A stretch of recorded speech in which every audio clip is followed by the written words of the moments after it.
Oke, kita lanjutkan kajian teoretik ya.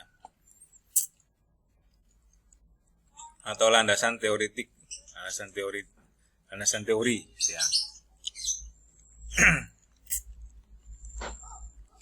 Nah, kajian teori ini berisi uraian tentang variabel ya, variabel yang ada pada judul itu. Misalnya judulnya tentang apa tadi? Metode langsung dalam pembelajaran kalam. Berarti yang dibahas di landasan teori adalah terkait dengan metode langsung dan pembelajaran kalam ya. Aspek-aspeknya misalnya pengertian apa itu? Metode langsung apa, kelebihan kekurangannya. Kemudian mungkin apa ya? Kalau ada yang terkait dengan uraian dulu awalnya bagaimana begitu ya. Nah, jadi itu biasanya ada di bab 2 ya. Umumnya ada di bab 2 kecuali penelitian apa itu? Penelitian kepustakaan itu dia ada di bab 1. Nah, jadi yang penelitiannya lapangan nanti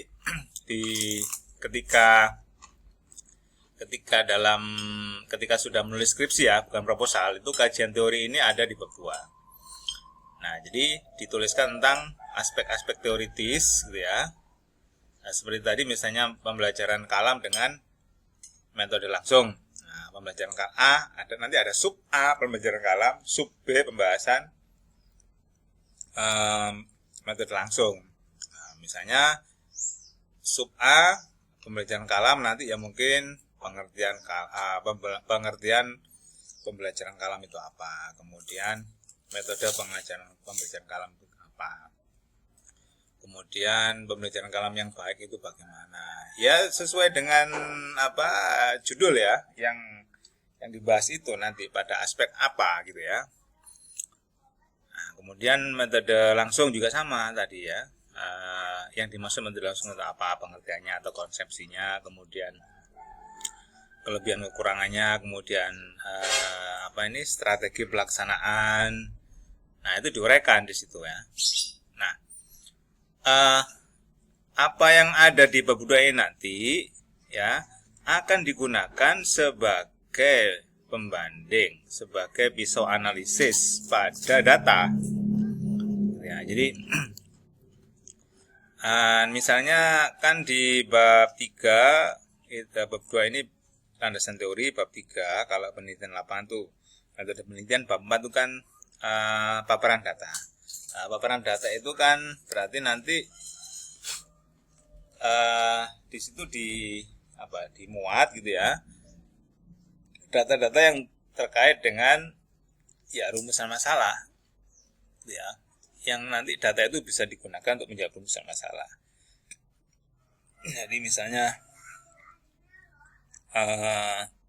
pembelajaran kalam dengan metode langsung atau implementasi metode langsung dalam pembelajaran kalam. Maka rumusan masalahnya itu kan seperti yang ada tadi itu kan bagaimana implementasi metode langsung dalam pembelajaran kalam. Ya. Yang kedua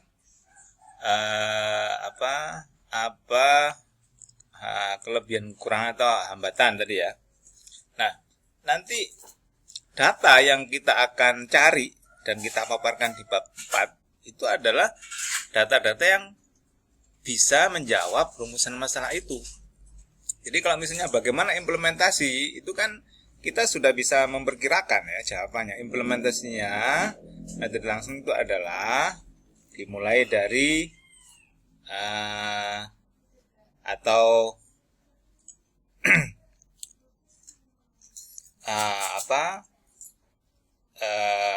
penggunaannya adalah melalui tahapan-tahapan sebagai berikut. Ya, guru memulai dengan, misalnya begitu. Kemudian guru memberikan contoh, misalnya begitu ya.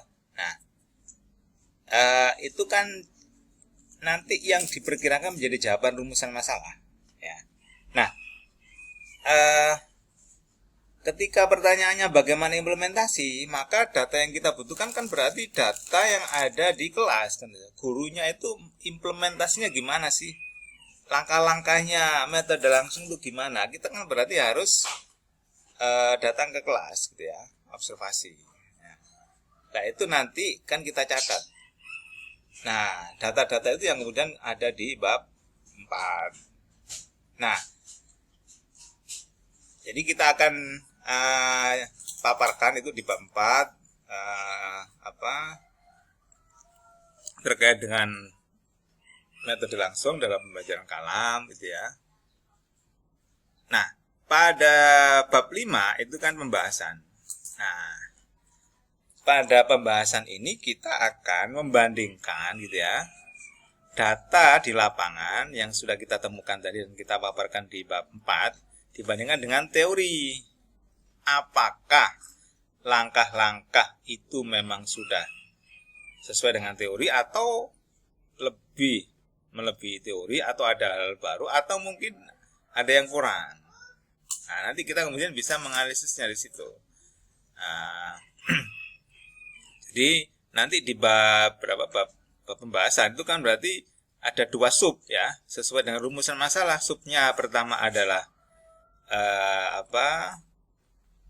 rumusan masalah pertama tadi, bagaimana implementasi ya, berarti implementasi. Yang kedua kan kelebihan dan kekurangan kan gitu ya, atau misalnya hambatan, misalnya kalau rumusan masalahnya hambatan. Nah, data yang terkait dengan implementasi di sekolah yang kita temukan dan sudah ada di bab 4 itu kemudian kita analisis di bab 5 pembahasan dengan cara kita paparkan, kemudian kita bandingkan dengan teori berdasarkan data yang ada di lapangan, di mana pembelajaran kalam dengan metode langsung itu di sekolah ini melalui tahapan sebagai berikut. Nah, hal ini ternyata atau hal ini sesuai dengan apa yang telah diungkapkan oleh Fuad Effendi dalam bukunya ini lah, misalnya begitu. Nah, Fuad Effendi ini kan sudah kita muat sebelumnya di bab 2 yang terkait dengan landasan teori. Nah, gitu lah. Ya, jadi kajian teoretik itu begitu ya. Nah, coba setelah ini akan kita lihat ya contoh. Coba kita cek di contoh skripsi ya.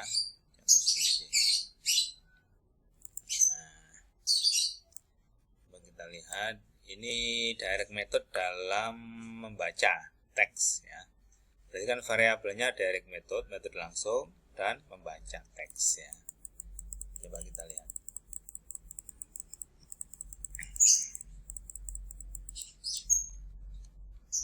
Enggak ada. Ini apa nih? Oh, ini naskah publikasi ini.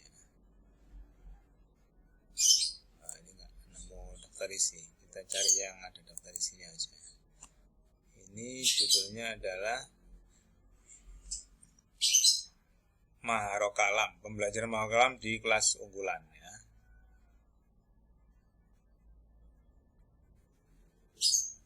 Nah, kita lihat di sini. Landasan teori. Nah, ini kebalik. Maharokalam. Ya. Kemudian, jadi yang pertama dia pembelajaran Maharokalam ya, pengertian pembelajaran, tujuan, dan seterusnya ya. Kemudian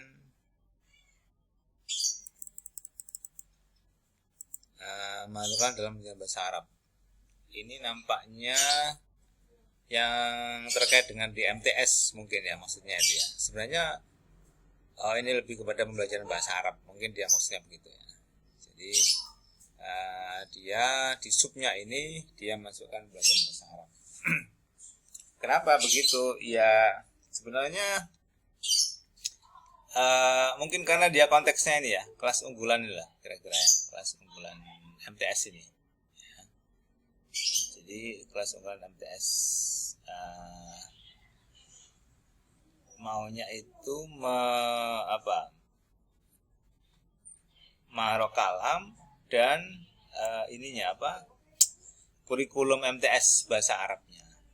Jadi karena Maharo kalam itu bagian dari pembelajaran di MTS, bahasa Arab di MTS gitu ya, sehingga dia ada dua sub itu, sub kalam dan sub pembelajaran bahasa Arab.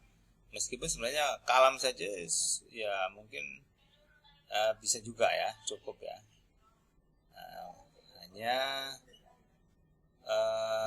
ya nampaknya memang kalau ini dilihat variabelnya ya maharo kalam dan kelas unggulan, kira-kira begitu ya, kelas unggulan ya. Nah, maka dia yang munculkan di landasan teori ya. Nah, jadi landasan teori ini ya, pembelajaran maharo kalam dan pembelajaran bahasa Arab ya. Cuman bahasa Arab ini lebih merujuk kepada bahasa Arab yang di MTS ya, yang kurikulum bahasa Arab dalam konteks kurikulum MTS gitu ya. Kita lihat, nah di sini memang kembali kepada ini ya, masing-masing kampus. Kalau ini kan tidak ada bab khusus tentang pembahasan, tetapi jadi satu di sini ya. Ini loh, di C. Nah ini kalau di kampus kita itu dia masuk bab 5 pembahasan ya. Bukan. Ini harus kendala dan mendukung ya. Ini jadi satu sepertinya ini ya. Ini jadi satu. Jadi paparan data dengan pembahasan dia langsung include gitu ya, langsung masuk di paparan datanya sini. Nah, sehingga bab 5 penutup tidak ada pembahasan. Nah, di kampus kita ini adalah paparan data, kemudian bab 5 pembahasan, bab 6 penutup. Oke ya. Coba kita lihat yang lain. Ini judulnya adalah problematika muhadasah. Ya. Problematika muhadasah. Kita lihat di sini. Nah, ini ya. Landasan teorinya. Landasan teorinya ada di bab 1 kayaknya. Nah, ini dia landasan teori dimasukkan bab 1. Nah, ini ya kembali ke yang tadi. Mungkin kampus ini dia memasukkan landasan teori itu tidak pada bab tersendiri. Tinggal kita lihat aja landasan teori yang dibahas di sini apa. Ini tadi judulnya kan problematika apa tadi? Problematika muhadasah ya. Nah, coba kita lihat landasan teorinya isinya apa ya. Landasan teorinya isinya apa aja. Nah, coba kita lihat. Ini ya.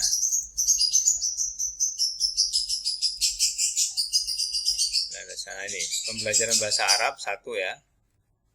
Kemudian masih ada nggak? Mesti ada karena dia kasih nomor 1. Problematika. Ya. Masih ada lagi nggak?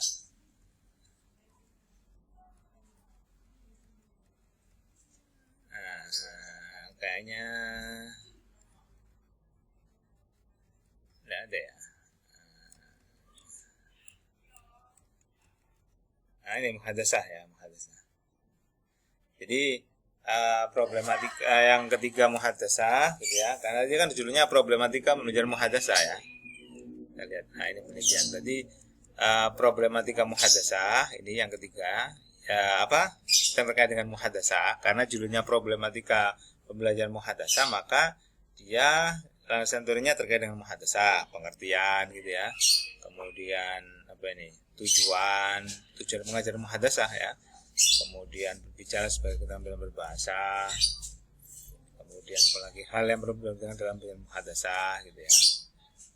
Nah, kemudian yang landasan teori yang kedua judulnya tentang problematika ya. Mana tadi? Nah, problematika dia paparkan banyak hal ya, faktor-faktor kurikulum, faktor siswa dan sebagainya gitu ya. Nah, problematika gitu ya. Kemudian yang pertama tadi pembelajaran bahasa Arab. Nah, jadi ya bisa dibikin sub seperti itu ya. Kita coba yang lain mana tadi? Efektivitas ini ya. Ya ini yang tadi ya, yang muhadasah tadi ya. Problematika muhadasah ini beda lagi, dia babnya cuman ada. Nah, ini babnya malah ini bab 2 gambaran umum ya, bab 3 hasil, bab 4 penutup ya. 4 bab ini ya. Jadi memang macam-macam. Oke, kita lanjutkan setelah ini ya.